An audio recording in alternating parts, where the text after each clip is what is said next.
Good morning, सुप्रभात, नमस्कार। प्यारे बच्चों, मैं दीप्ति दवे, आपकी हिंदी विषय अध्यापिका, हिंदी की ऑनलाइन कक्षा में आप सबका स्वागत करती हूँ। आज के इस वीडियो में हम एनसीईआरटी की हिंदी की पाठ्यपुस्तक रिमझिम कक्षा 5 का पाठ संख्या 3 खिलौने वाला करने जा रहे हैं। खिलौने वाला कविता में हम इस वीडियो के द्वारा निम्न बिंदुओं को समाहित करेंगे: कविता वाचन, कवयित्री का परिचय, कठिन शब्दार्थ और कविता की व्याख्या। यानी इस वीडियो के द्वारा हम निम्न बिंदुओं को समाहित करेंगे। खिलौने वाला कविता हिंदी की सुप्रसिद्ध कवयित्री सुभद्रा कुमारी चौहान द्वारा रचित है। यह कविता अनायास ही कई नए और पुराने खिलौनों की याद दिलाती है। हर बच्चा खिलौने वाले को देखकर या उसकी आवाज़ सुनकर मचल जाता है। इस कविता में बच्चा अलग अलग खिलौनों के बारे में बताता हुआ माँ को रिझाने का प्रयास कर रहा है ताकि वह उसे खिलौने दिला दे। तो सबसे पहले हम इस कविता का वाचन करेंगे। उससे पहले हम कवयित्री सुभद्रा कुमारी चौहान के बारे में जान लेते हैं। सुभद्रा कुमारी चौहान का जन्म सन 1904 ईस्वी में हुआ था। इनका जन्म निहालपुर नामक नगर इलाहाबाद में हुआ था। इनके पिता रामनाथ सिंह स्वतंत्रता सेनानी थे। सुभद्रा कुमारी चौहान स्वयं भी स्वतंत्रता संग्राम में बढ़ चढ़कर भाग लेती थी। इन्होंने कई महिलाओं को जगाया है और महिलाओं में जागरूकता भरी। इनके पति लक्ष्मण सिंह ठाकुर थे जो उत्तर प्रदेश में रहते थे। सुभद्रा कुमारी चौहान एक सजग महिला थी और इन्होंने अपने जीवन को इसी तरह कुंदन की तरह तपाया है। इनके कविताओं का प्रमुख रस वीर एवं वात्सल्य है। इन्होंने खिलौने वाला कविता के साथ में भी हमें कई वीर पुरुषों जैसे कि राम के बारे में भी बताया है। ये हमारे पुराने साहित्यों को भी अपनी कविताओं में सहज रूप से ही ले लेती है। तो आइए सबसे पहले हम इस कविता का पाठ करें। वह देखो माँ आज खिलौना वाला फिर से आया है, कई तरह के सुंदर सुंदर नए खिलौने लाया है। हरा हरा तोता पिंजड़े में, गेंद 1 पैसे वाली, छोटी सी मोटर गाड़ी है सर सर सर चलने वाली। सीटी भी है कई तरह की, कई तरह के सुंदर खेल, चाबी भर देने से भग भग करती चलने वाली रेल। गुड़िया भी है बहुत भली सी, पहिने कानों में बाली, छोटा सा टी सेट है, छोटे छोटे हैं लोटा थाली। छोटे छोटे धनुष बाण हैं, छोटी छोटी है तलवार, नए खिलौने ले लो भैया, जोर जोर वह रहा पुकार। मुन्नू ने गुड़िया ले ली है, मोहन ने मोटर गाड़ी, मचल मचल सरला कहती है, माँ से लेने को साड़ी।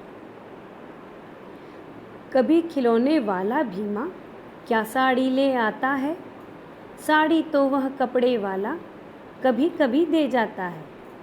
अम्मा तुमने तो ला करके मुझे दे दिए पैसे 4, कौन खिलौना लेता हूँ मैं, तुम भी मन में करो विचार। तुम सोचोगी मैं ले लूँगा तोता बिल्ली मोटर रेल, पर माँ यह मैं कभी न लूँगा, यह तो है बच्चों के खेल। मैं तलवार खरीदूँगा माँ, या मैं लूँगा तीर कमान, जंगल में जा किसी ताड़ का को मारूंगा राम समान। तपसी यज्ञ करेंगे असुरों को मैं मार भगाऊंगा, यूं ही कुछ दिन करते करते रामचंद्र बन जाऊंगा। यही रहूंगा कौशल्या में, तुमको यही बनाऊंगा, तुम कह दोगी वन जाने को, हंसते हंसते जाऊंगा। पर माँ बिना तुम्हारे वन में मैं कैसे रह पाऊंगा, दिन भर घूमूंगा जंगल में, लौट कहाँ पर आऊँगा। किससे लूँगा पैसे, रूठूँगा तो कौन मना लेगा। कौन प्यार से बिठा गोद में, मन चाही चीज़ें दे। अब हम इस कविता के पैराग्राफ वाइज एक एक कविता के व्याख्या करेंगे। यहाँ पर एक बच्चा जो है खिलौने वाले की आवाज़ सुनकर अपनी माँ को रिझाने की प्रयास कर रहा है। जब गली मोहल्ले में खिलौने वाले की आवाज़ आती है तो बच्चे मचल उठते हैं और अपने माता पिता को खिलौने खरीदने के लिए रिझाने का प्रयास करते हैं। ऐसे ही गली और मोहल्ले में जब खिलौने वाला आया है तो यह बालक अपनी माँ को आवाज़ दे रहा है और कहता है, वह देखो माँ, आज खिलौने वाला फिर से आया है। कई तरह के सुंदर सुंदर नए खिलौने लाया है और खिलौने वालों के पास कई प्रकार के खिलौने हैं। वह बता रहा है कि तोता जो है हरे रंग का है और वह पिंजरे में बैठा है और खिलौने वाला एक पैसे वाली गेंद भी लाया है। उसके पास एक छोटी सी मोटर गाड़ी है जो सरसर करके चल रही है। सीटी भी है कई तरह के सुंदर खेल।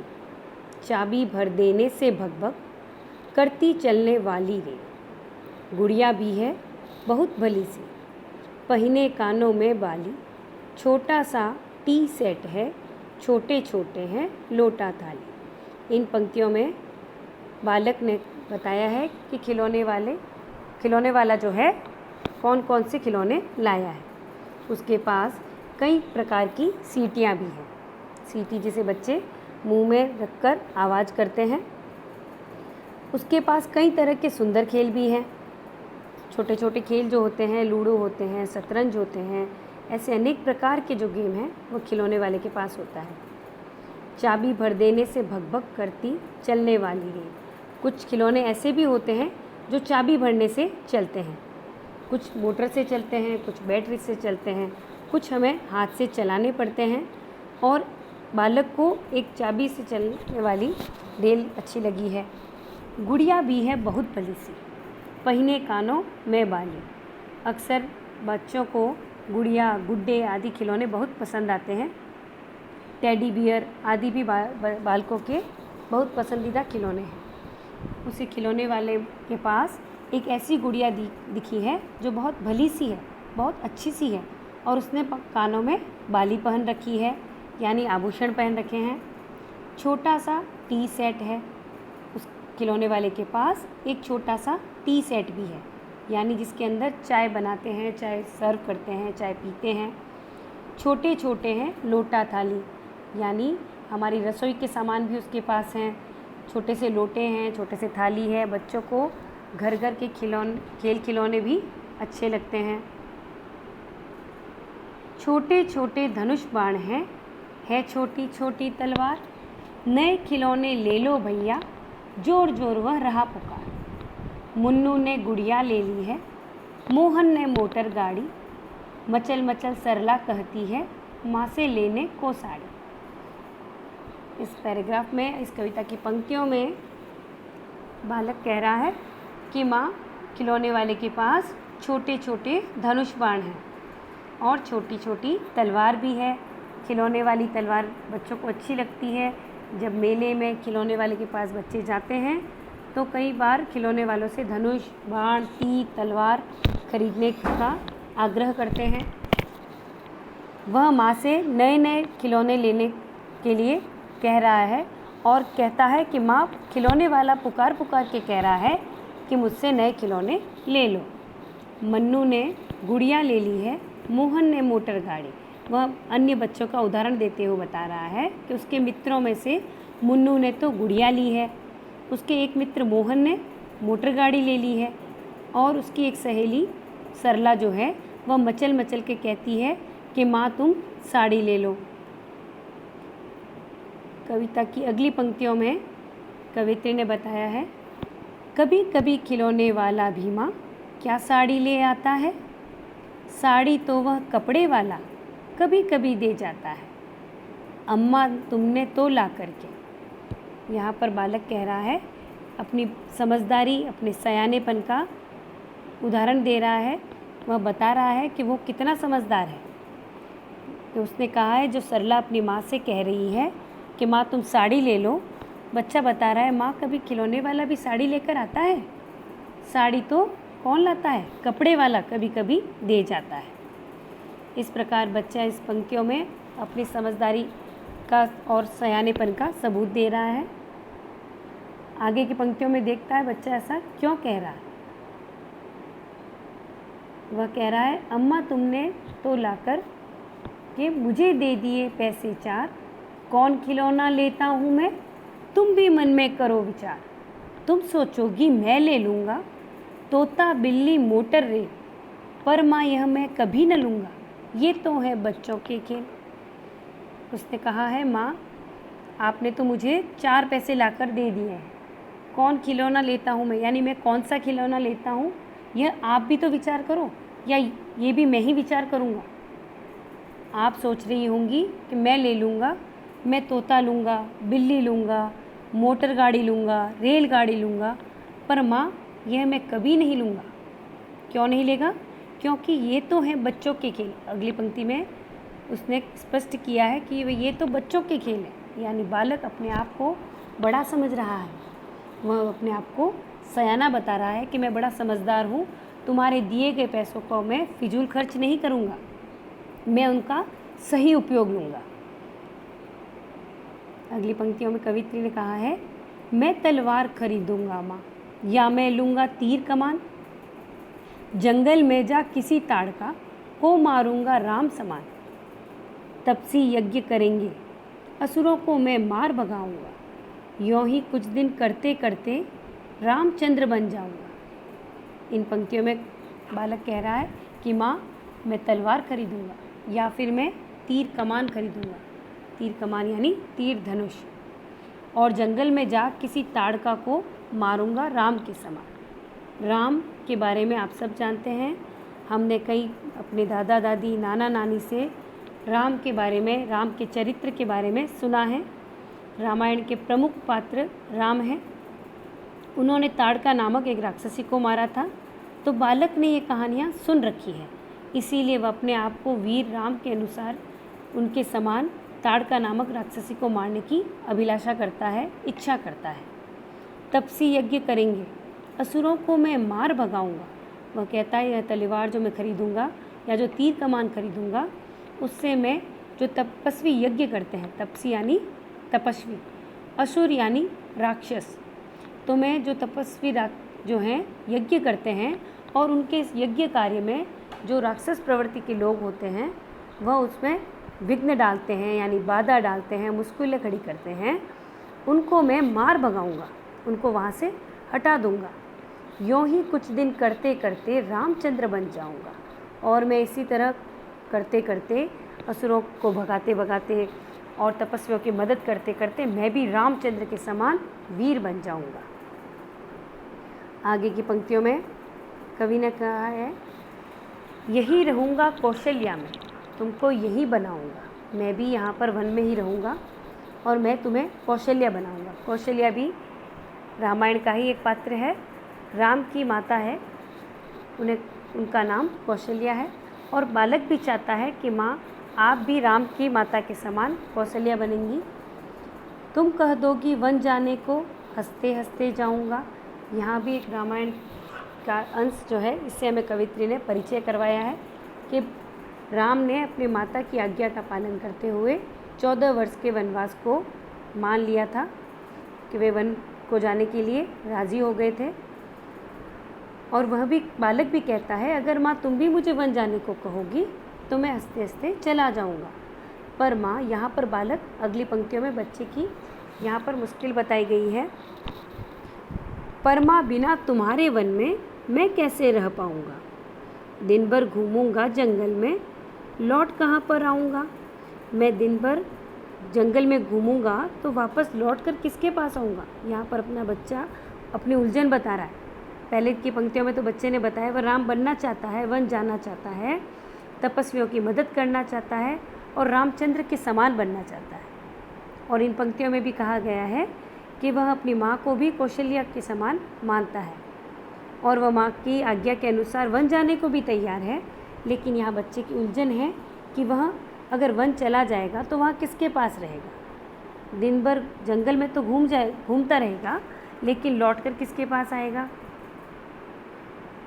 वह अपनी उलझन को और बता रहा है, कह रहा है अगली की पंक्तियों में, लौट कहाँ पर आऊँगा, किससे लूँगा पैसे, रूठूँगा तो कौन मना लेगा, कौन प्यार से बिठा गोद में, मन चाही चीज़ें देगा। अगर मैं वापस लौट आऊँगा किसके पास लौटूँगा, मैं सामान खरीदने को पैसे किससे लूँगा, और अगर मैं किसी बात पे रूठ जाऊँगा तो मुझे आखिर मनाएगा कौन, और कौन प्यार से बिठा कर मुझे गोद में मनचाही चीज़ें देगा। इस प्रकार आपने देखा सुभद्रा कुमारी चौहान ने कविता के रूप में हमें न केवल नए पुराने खिलौनों के बारे में बताया है, बल्कि इस कविता के माध्यम से उन्होंने राम कथा को, राम के पात्रों को, राम के जीवन अंश को हमारे सामने कविता के रूप में पिरोया है।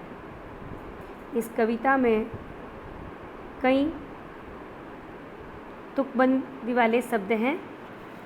कविता के अंत में जो समान स्वर के, समान व्यंजन के वर्ण आते हैं, उन्हें जैसे बनाऊंगा, जाऊंगा, पाऊंगा, आऊंगा, ये आदि तुकबंदी के शब्दों का प्रयोग किया गया है। इस पाठ में आए प्रमुख शब्दार्थ हैं खिलौने वाला।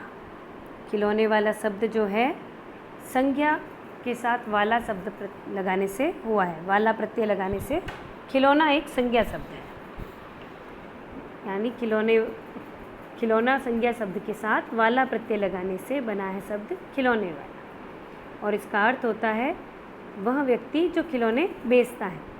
इसका हम अन्य वाक्यों में भी प्रयोग कर सकते हैं, जैसे मैंने मेले में खिलौने वाले को देखा, मुझे खिलौने वाला बहुत पसंद है।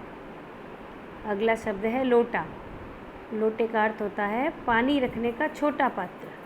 इसको हम वाक्य प्रयोग करके देख सकते हैं, जैसे मैंने लोटे से पानी पिया, मैं लोटे में पानी भरता हूँ, मोहन लोटा भर शरबत पी गया। इस प्रकार छोटे छोटे वाक्य आप बना सकते हैं। अगला शब्द है ताड़का।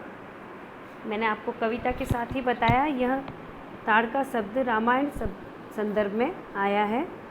रामायण की कहानी में एक अंश है जिसमें राम जब वन में जाते हैं तो वहाँ ताड़का नामक एक राक्षसी दिखाई देती है। उसे श्री राम ने अपने धनुष से और तीर से मार गिराया था, यानी ताड़का नामक एक राक्षसी जिसका वध श्री राम ने किया था। तपसी शब्द इस कविता में आया है, जिसका अर्थ होता है तपस्वी, वे व्यक्ति जो तपस्या करते हैं। आश्रम में तपसी यज्ञ करते हैं। हमारे गांव में अनेक तपसी आए हैं। या मेरी माँ तपस्वियों की सेवा करती है। अगला शब्द है असुर। असुर शब्द का अर्थ होता है राक्षस। हमें राक्षसों के समान प्रवृत्ति नहीं रखनी चाहिए। वह राक्षसों से डर गया। असुर का भी शब्द का यही अर्थ है। असुर शब्द का हम वाक्य प्रयोग करके देखते हैं, इसी के समान वह असुरों से डर गया। राम ने अनेक असुरों को मार गिराया। मन चाही शब्द का अर्थ है मन की इच्छा, यानी मन की चाह। मुझे अपने मन चाही पोशाक चाहिए। इस कविता की विषय वस्तु है एक बालक अपनी माँ की आवाज़ देकर बुला रहा है कि गली के अंदर मोहल्ले में खिलौने वाला आया है, और यहाँ पर माँ और एक बच्चे की बातचीत का अंश दिया गया है कि किस प्रकार बालक जो होता है अपनी माँ को रिझाने का प्रयास करता है कि माँ उसे खिलौने वाले से अनेक प्रकार के खिलौने दिलवा दे।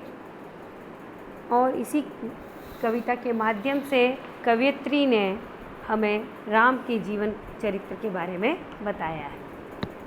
इस कविता से हमें यह शिक्षा मिलती है कि हमें भी राम के समान वीर बनना चाहिए और माँ को रिझाने के लिए कितने सुंदर सुंदर शब्दों का प्रयोग करना चाहिए। हमें अपनी वाणी में जो है विनम्रता रखनी चाहिए। इस कविता से हमें हमारे जीवन, हमारे बचपन की याद आ जाती है। प्रत्येक बच्चा जो है खिलौने पसंद करता है और खिलौने वाले को देखकर या उसकी आवाज़ सुनकर मचल उठता है। हम भी हमारे आसपास जब भी खिलौने वाले को देखते हैं, उससे अनेक प्रकार के खिलौने देखकर उनसे लेने का प्रयास करते हैं। तो यह कविता हमारे जीवन से बहुत मिलती जुलती है। आप इस कविता को पढ़ें और इसका आनंद लें। आशा है इस वीडियो के द्वारा आपको खिलौने वाला कविता समझने में मदद मिली होगी। बार बार इस कविता को पढ़ते रहें। धन्यवाद।